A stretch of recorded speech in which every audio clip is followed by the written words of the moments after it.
Bismillahirrahmanirrahim. Perkenalkan, nama saya Muhammad Rizal Setiawan dari kelas Pendidikan Teknik Elektro A, Universitas Pendidikan Indonesia.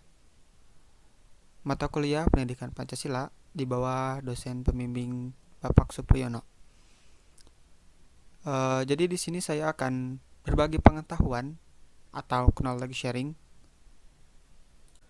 mengenai sumber historis, yuridis, dan sosiologis dinamika dan tantangan Pancasila sebagai sistem etika.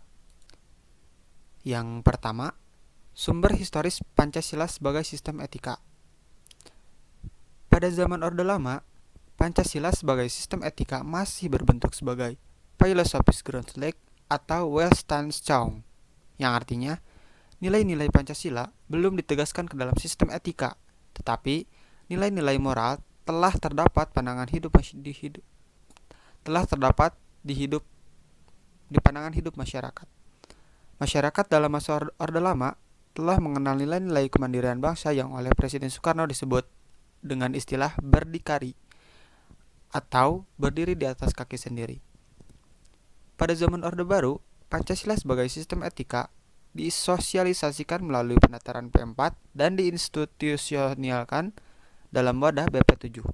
Ada banyak butir Pancasila yang dijabarkan dari kelima sila Pancasila sebagai hasil temuan dari para peneliti BP7.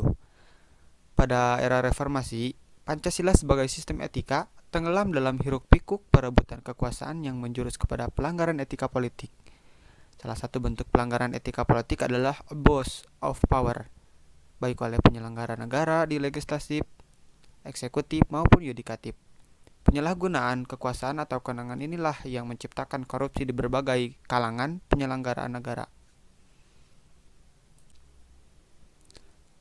Lalu yang kedua, sumber sosiologis Pancasila sebagai sistem etika. Sumber sosiologis Pancasila sebagai sistem etika dapat ditemukan dalam kehidupan masyarakat berbagai etnik di Indonesia. Misalnya, orang Minangkabau dalam hal bermusyawarah memakai prinsip bulat air oleh pembuluh, bulat kata oleh mufakat. Masih banyak lagi mutiara kearifan lokal yang bertebaran di bumi Indonesia ini sehingga memerlukan penelitian yang mendalam. Lalu yang ketiga, sumber politis Pancasila sebagai sistem etika. Sumber politis Pancasila sebagai sistem etika terdapat dalam norma-norma dasar atau grand norm sebagai sumber penyusunan berbagai peraturan perundang-undangan di Indonesia. Pancasila sebagai sistem etika merupakan norma tertinggi yang sifatnya abstrak, sedangkan perundang-undangan merupakan norma yang ada di bawahnya bersifat konkret. Etika politik mengatur masalah perilaku politikus, berhubungan juga dengan praktik institusi sosial, hukum, komunitas, struktur-struktur sosial, politik, dan ekonomi.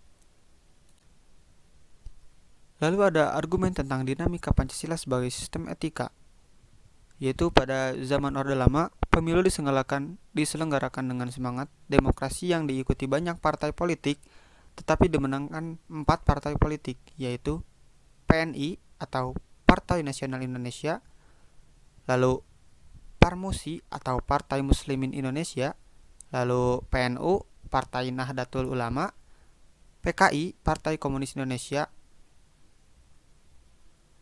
Tidak dapat dikatakan bahwa pemerintah di zaman Orde Lama mengikuti sistem etika Pancasila.